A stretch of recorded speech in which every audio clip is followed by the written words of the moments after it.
You can see me sometimes on TV. Good Morning Kapatid, TV5, and also Julius and Tim Bawal, para sa Pamilya Pilipino, at sa Billionaire News Channel, also sa EKMJS mo na yan. Kapag may pinag-uusapan pong tungkol sa relationship or mga problema sa pamilya, sa marriage, tayo po ay laging nandito. Yung mga viral video. Today, we will speak about marriage, since you are one of the precious guests for the couple. And I'm compelled to speak in English because of our foreign guests. But I will translate it also in Tagalog. Huh? I want to do a survey first. Who believes in perfect marriage? Raise your hand. Who believe in perfect marriage? No. 1, 2, 3, 4, 5. At least meron. Very good. In most of my weddings, bibihira talaga yung tatas na kami. Seldom raise their hands. Why? Because of the different mentality that we have. Why? If we go backwards, because of the different culture that we have. No? That nobody believes in forever anymore. Bakit kaya? Kasi konti lang yung nagpapakita ng example na may forever. Konti lang. Sino mas nagpapakita ng maraming bad example? Hindi yung mga naniniwala sa forever. Bakit ba sila nagpapakita ng hindi totoo yung forever? Because of their upbringing na rin. Because of the environment that their family gave them. Siguro yung parents hindi naging role model as husband and wife or as father and mother. Hindi napakita yung tamang modelo sa pagpapamilya. And yet, if you didn't notice, marriage is the very first institution created in the world. Before any government was created. Nauna ang pamilya eh. Saan nauna eh? Dito sa Garden of Eden. That even in Quran of Muslims, Garden of Eden was there. 90% of the Bible is written in Quran. They cannot deny that marriage started in the Garden of Eden. Now, if you don't understand the word perfect marriage, let us define Garden of Eden first. Did you know that garden in Hebrew, because it's written originally in Hebrew, it means order. In other words, orderliness. That's the meaning of garden in Hebrew. Eden is a spot on the earth where God and man live together. But they cannot find the Garden of Eden up to now. Why? Because you cannot find an environment. It's not an actual place.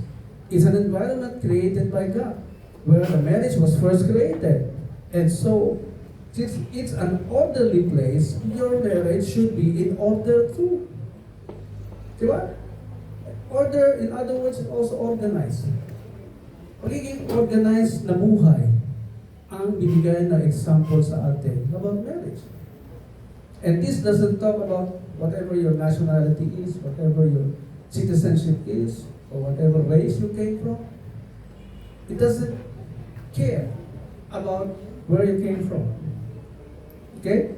So, if you just treat one another the right way, you can have an orderly marriage. You can have an orderly partnership together as husband and wife. Okay? So, some politicians are saying not all marriages are made in heaven. Especially the one who's pursuing divorce in our Congress. He died already because of pursuing ungodly things.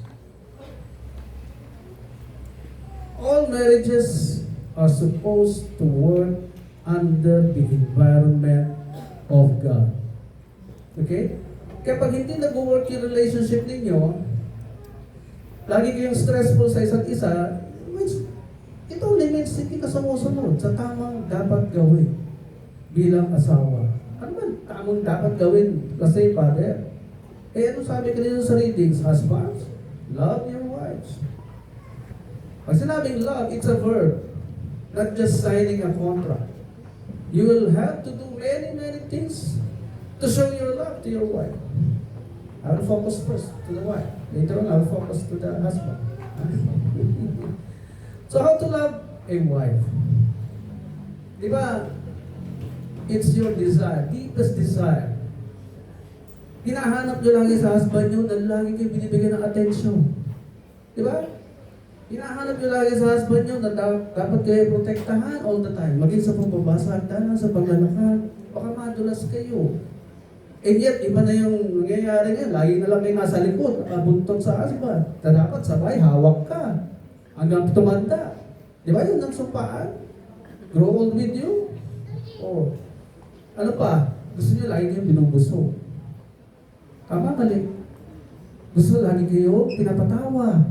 You're attracted to the man na magaling magpatawa. Malakas ang sense of humor. You're attracted to the man na marunong magprotekta sa iyo. Diba? Kayo na dapat meron kayo. Mga boys. Ha? At pinakita ng Diyos yan, how to love a woman by getting the ring from you. That's your ring. You decided to love her, you chose her over any other girl. You made that decision. Nobody forced you, right? To choose her. Nobody forced you. When God can also get the woman from the soil, but He did not do it. Hindi niya kinuha sa lupa ang babae. Kinuha niya sa katawan ng lalaki. Para daw maintindihan ninyo na pag nag-asawa kayo, yan ay baby mo. Galing sa katawan mo yan. Inisisyon mo yan. Hinugod ka sa katawan mo. That's why you have a feeling right away, on the spot, when you agree, pag sinagot niyo yung lalaki, naligaw kayo, sinagot kayo, there's already the law of attachment. That's a divine law. You already own one another. Nandun yung feeling na akin ka na. Hindi ka na pwedeng magpaligaw kahit kanino. Hindi ka na pwedeng makipag-usap sa ibang opposite sex na hindi ko alam. You feel that way. Di ba? That's where marriage already started. Kaya nung makita ni Adan, ni lalaki, yung babae, wala naman sinabi yung Diyos na gawin mo asawa yan. That's your partner. No, God will never touch your freedom, free to choose. Your freedom to choose. Hindi pa kikialaman ng Diyos yung inyong desisyon. Sino ba bang asawa mo? I-display lang niya sa harapan mo. Yun yung brought, and God brought her to the man. Brought in Hebrew means paraded. Pinarada yung babae sa harapan mo, and you decide. And the man decided, this is now bone of my bones, flesh of my flesh. You feel that way. That she is also a part of your body. Bones of your bones, flesh of your flesh. Right? You cannot deny that. It's natural. It's embedded to our personality. Kaya how to love a woman? Treat her like a baby. How do you treat a baby? Hindi minuhuto, hindi sinasaktan, hindi pinapaiyak. Tama? You expect that way? Diba? You cannot deny that. That's the mystery of God. Okay? So remember, from this day forward, that is your baby. I just told you the wisdom from God. Habang here. Now let's go to the husbands. This is also one big problem among relationships, among family problems. Anong utos sa inyo? Wives, submit and respect. So medyo challenging sa inyo yung submit. Ano ba yun, Father? Sunod lang ba kami ng sunod? Kahit ang sabihin ng asawa namin? Hindi po. Hindi po ganun. Bakit hindi lang natin maintindihan? Submission to the goal, to the destiny, to the vision of your husband. Kapag may pangarap yung lalaki, yun nga yung gustong-gusto nyo, di ba? Pag may pangarap yung lalaki, yung asawa ninyo, gustong-gusto nyo yun. Na may destinasyon yung inyong patutunguhan bilang mag-asawa. Di ba? Kaya, hindi ka pwedeng gumawa ng sarili mong goal or vision or pangarap sa buhay. Why? Isa lang yung inutusan. Genesis 2:15. Lalaki lang. Wala pa yung babae, sinabihan na ng Diyos yung lalaki. Work and take care of it. He put the man in the garden to work and take care of it. Which means, in Hebrew, work means ergo, which means vision. Lalaki lang, sinabihan ng mag-vision. Although kayo din pwede naman, kung hindi ka mag-aasawa. You are already templated with power, with authority, also to rule and govern the natural resources. Pero the moment na nag-asawa ka, Genesis chapter 2, kaya nung ginawa ng dalawa, nagbago ang organizational setup. Kasi nung Genesis chapter 1, hindi pa sila mag-asawa. Pareho sila sinabihan, you have the right to govern the natural resources. You have dominion. Pwede maging presidente, congresswoman, senador, ang babae. Leader ng isang kumpanya. Pwede. Because you also have the leadership capability. At the moment na nag-asawa ka, God fixed that already from the very beginning. Ano sabi niya sa babae?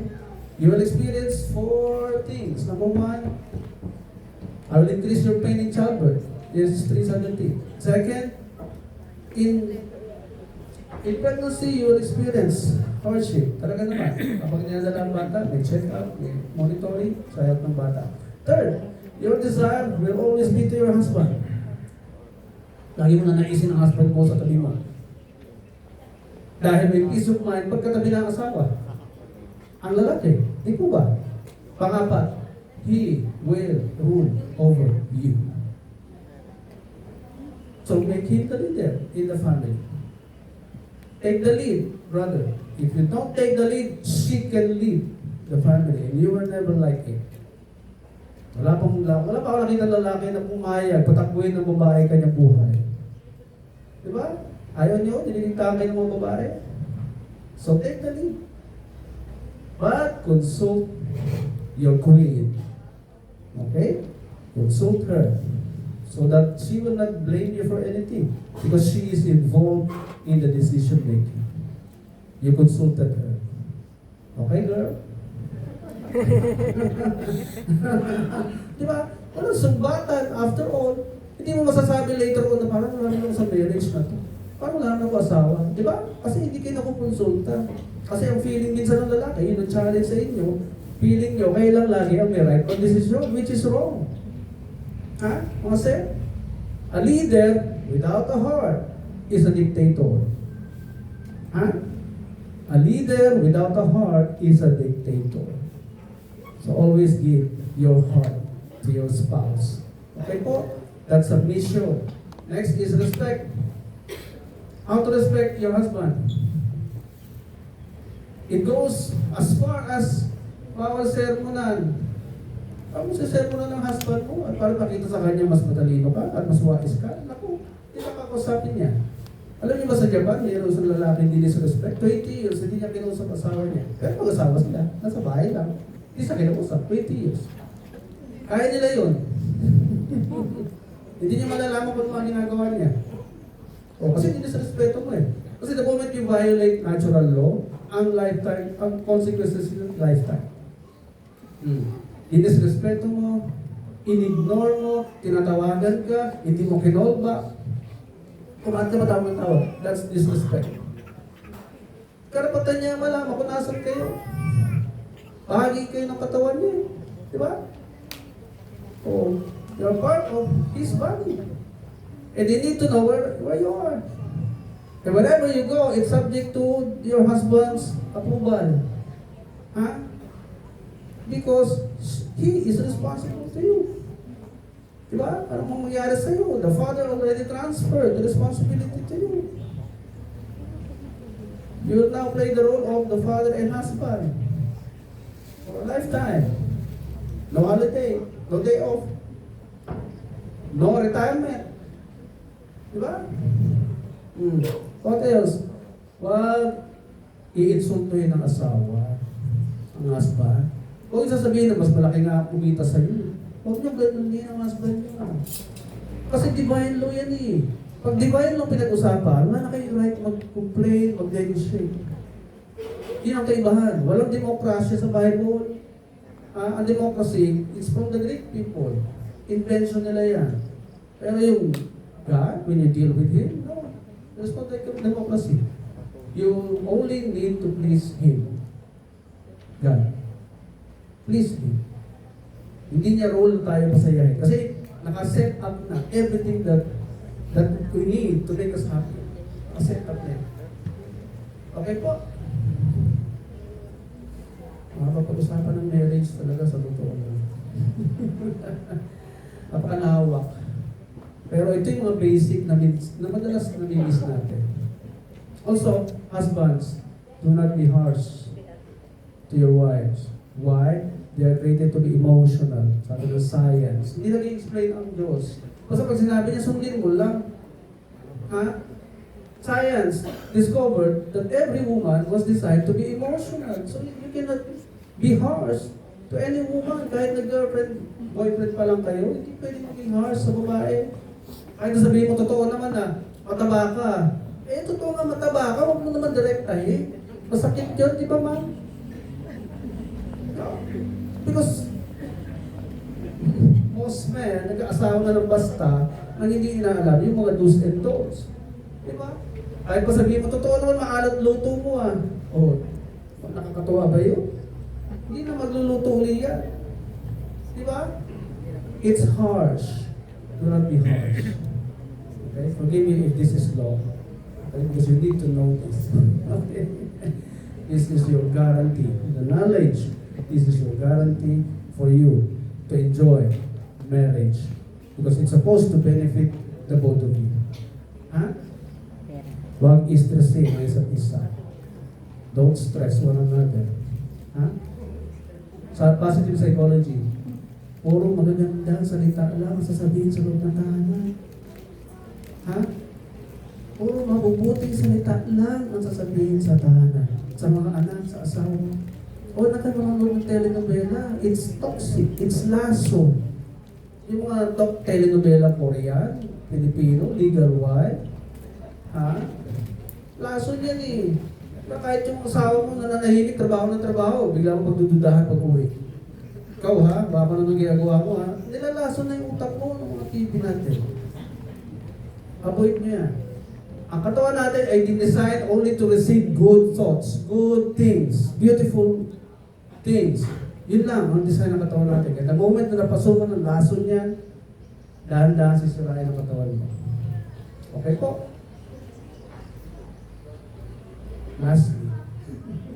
Lastly, Albert Einstein, sabi niya, marriage is a risk. But, may sinabi siyang conditions. Pag sinabi marriage is a risk, kasi pwede kang umiksi ang buhay mo sa marriage. Sino papaisi ang buhay mo? Hindi yung asawa mo. Yun ang lagi mong kasama eh. Yun ang lagi mong kausap eh. Gigisingin yung mga sakit na natutulog na minana mo 4 generations backwards. Kahit na wala kang bisyo, magugulat ka. Ba't ka nagkasakit? Because of stress. Hanapin ng doktor, yung source. Wala kang bisyo. Eh, ang hanapin niya ngayon, yung bisyo ng tatay mo, bisyo ng lolo mo, bisyo ng lolo mo. Doon nanggaling ang sakit mo. Nagising dahil sa stress. Pag na-stress tayo, mayroong liquid na maitim na lumalabas sa utak natin at hinahanap yung weak part ng ating katawan. Hinahanap niya yan dahil sa stress. Kaya choose what to say to your spouse. Pag-isipan muna. Ito ang dapat masunod, hindi ito. Ito muna. That's why nandito to. Huwag pa panaigin lagi ang emotion. Okay po? Malinaw po ba? At dinugtong ni Albert Einstein, hindi kayo mapuput in risk if you have one spirit together. Ang isang katawan ay nangailangan labang na isang spirit. Kaya walang makasiksik na bad spirit eh, pag nandiyan yung spirit mo eh. Because one body also requires one head. If there are two heads in one body, it's a monster. And God did not create any monster. Because that's a disorder. Okay? So take the lead, let Him rule, support His vision, and you will enjoy life together. Congratulations to the both of you. We will now proceed to the marriage rites.